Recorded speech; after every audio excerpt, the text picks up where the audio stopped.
Hey, what's up you guys? Today I wanted to make a video to talk about a game called Yooka-Laylee. This game is coming out next year and I'm incredibly excited about it. Now I'm making this video for a couple reasons. There's a lot of information out there about this game and I kind of want to bring it all to one central location. But I also kind of want to go over what my hopes and expectations are for this game. I'll also be making more and more new videos about this game as information comes out, so make sure to subscribe to stay up to date on this game. Let's get right to it. Now I'm assuming that all of you are here because you at least know a little bit about this game, but for those of you that don't, let me get you caught up to speed. I'll start Banjo-Kazooie. Now, if you don't know what this game is, I recommend that you go online, maybe to like eBay, and buy a Nintendo 64 and purchase yourself a childhood because you totally missed out. This game was absolutely incredible. I mean, IGN gave the game a 9.6 out of 10. The main premise of the game is you play as a bear and a bird trying to save your sister from a witch in the most epic and awesome way possible. As a follow-up to Banjo-Kazooie, Banjo-Tooie was released in 2000. Most of the time, you know, sequel childhood that you're missing. Now, you might be wondering, which company out there could create such a fantastic game and then come out with an equally fantastic sequel? Well, let me tell you, that company is known as Rare. Rare was founded in 1985, and it partnered with Nintendo in 1994. These two companies combined to make some absolutely incredible games between 1994 and 2000, such as the 007 game GoldenEye, Perfect Dark, Donkey Kong Country, Donkey Kong 64, Conker's Bad Fur Day, Diddy Kong Racing, Star Fox, and many others, obviously including Banjo-Kazooie and Banjo-Tooie. Now, as a bit of a teaser by Rare, at the end of Banjo-Tooie, after you defeat the witch Gruntilda again, she claims that she'll be back for Banjo 3E, which, you know, at the time gave a ton of people, including myself, a lot of excitement because it's like, oh, this company's gonna release a third installment to the series that's already awesome. But there's one problem. That game never came out. In September of 2002, Rare was completely purchased by Microsoft. This meant that all characters created by Rare, including Banjo and Kazooie, were now owned by Microsoft. So what did Microsoft do with such a tremendous series like Banjo-Kazooie? They ran it straight into the ground. They just totally wrecked the series. I mean, don't get me wrong, I really do like Microsoft. They're a great company. They've done a lot of good things over the years, come out with some good games, but they just absolutely wrecked the series. I mean, I tried liking Nuts and Bolts, I really did. I played it for a few hours, but then I've never touched the game again since. And I tried reselling the game, like back to GameStop, they'd only give me like $1 for it, so that shows you the value of its resale. It's just so incredibly bad. I mean, don't even try telling me that it's a good game because it's terrible. If I wanted to go and build some crappy vehicles and just like move them around, I could just go and play with some Legos in my spare time. Really, the only thing that Nuts and Bolts has in common with the first two Legendary games is the names of the characters. The thing that I think is kind of coincidentally funny is that the founders of Rare actually left the company about 1 year before Nuts and Bolts was released. And they probably saw that Microsoft was like, yeah guys, this is what we're gonna do with this game, and they were like, I don't want my name associated with that, I'm out. I mean, come on. The Banjo-Kazooie game that was released for the Game Boy Advance is better than Nuts and Bolts. I mean, handheld games are almost never better than console games, so that's saying something. Alright, I'll leave my rant there. So jumping forward to 2012, a group of employees that used to work for Rare gathered and claimed that they were going to make a spiritual successor to Banjo-Kazooie. However, this didn't really seem to go anywhere, and the project was later pronounced as dead. But later, the Twitter account for that project was revived under the name Playtonic Games. This group confirmed that a spiritual successor was definitely in the works and that it would be called Yooka-Laylee. On May 1, 2015, funding for the game Yooka-Laylee opened on Kickstarter. Playtonic Games planned on keeping the crowdfunding campaign going for, I think, a few months to hopefully reach their initial goal of £175,000, which is about 270,000 US dollars, and they had a highest goal set at £1 million, or about $1.54 million.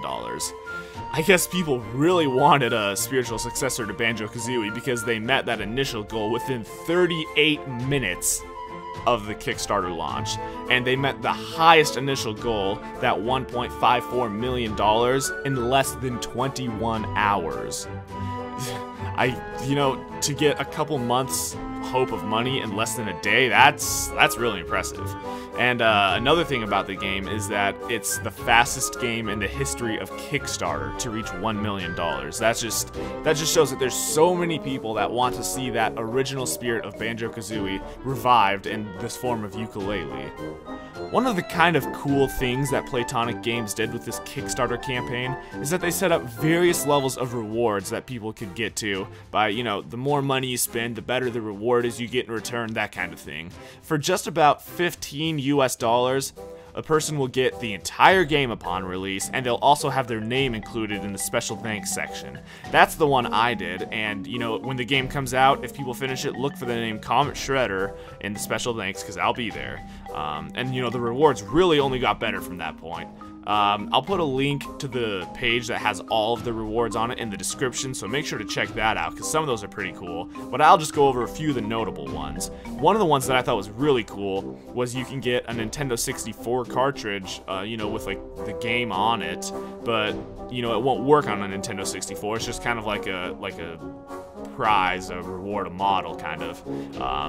And it's kind of cool because Banjo-Kazooie was originally released on the Nintendo 64, so that's cool to have. And I think the most cool one is if you want to spend $5,000 US, which I think 5 people did, and that was the maximum number of slots for that, you actually get to voice a character in the game, which I think would just be so cool to have my voice in the game. But since I don't have that kind of money, I just went for the special thanks section in the entire game.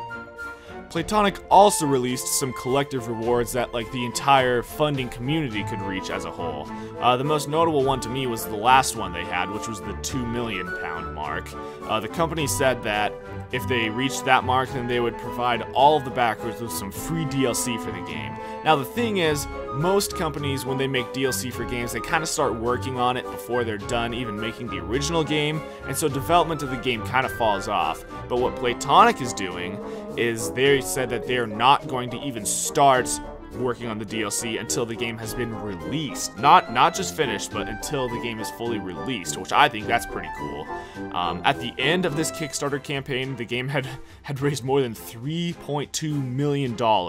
That's an incredible amount towards the game. That's over 2 times what their highest goal was at first, so that's just really good for them.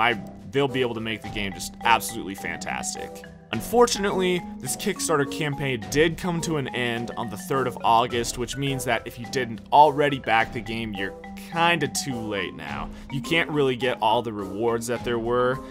You're just gonna have to wait for the game to come out and purchase it at full price, I believe. Unless, they make another session of it, which they could, but I don't think they will. I'd still recommend getting the game when it comes out. Honestly, I wouldn't be surprised if, the game becomes a contender for Game of the Year when it's released.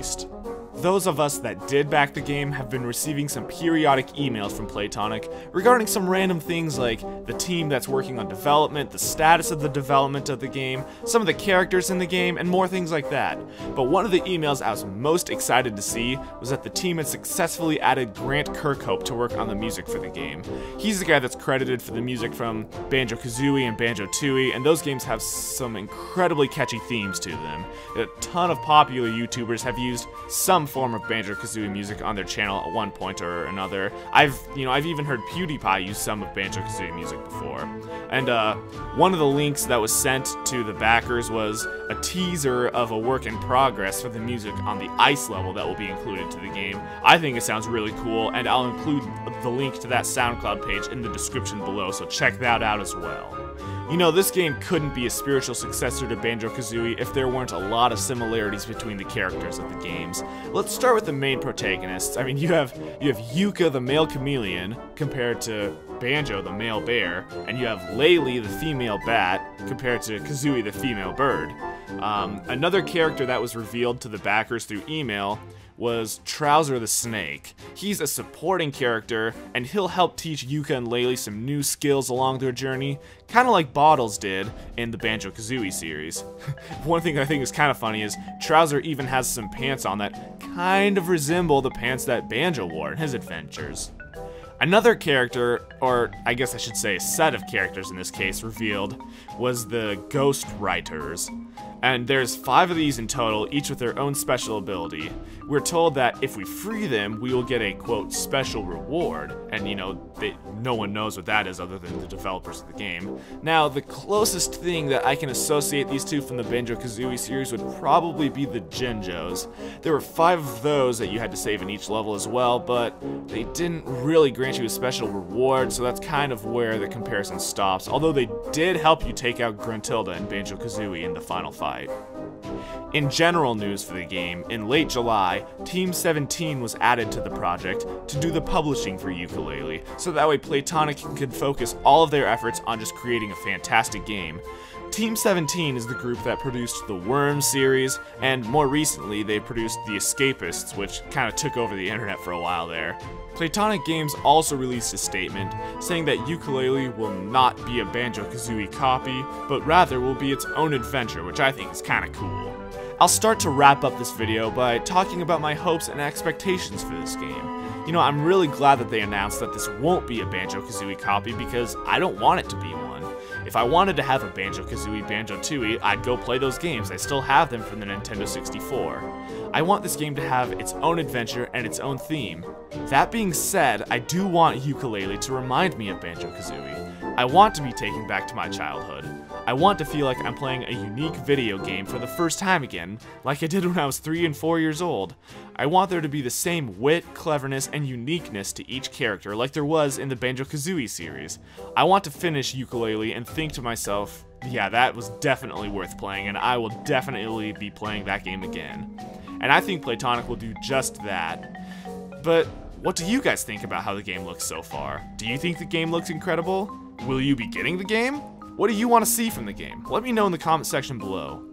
Yooka-Laylee is expected to be out in October of 2016 on the Xbox One, PlayStation 4, Wii U, PC, Mac, and Linux. There's a short demo of just gameplay with no storyline on YouTube that I've linked in the description, so check that out as well. But upon release of this game, I'll be doing a full walkthrough / playthrough of the game on my channel, so stay tuned for that. It's going to be a lot of fun. I know it's a bit in the future, but as soon as the game comes out, I'll be playing it. I'm so excited for this game to come out, and I cannot wait to just get right into it. I'll also be posting more videos with more updates of this game as Playtonic releases them, so make sure to subscribe and stay up to date on details about the game. Thank you guys so much for watching this video. I hope you're just as excited as I am for this game to come out. If you learned anything from this video, or if you're just excited for this game to come out, please don't forget to throw in a like on this video. Also, feel free to share this video with a friend who wants to know more about this game, or, you know, just is excited for the game. This has been Comet Shredder, and I'll see you all next time.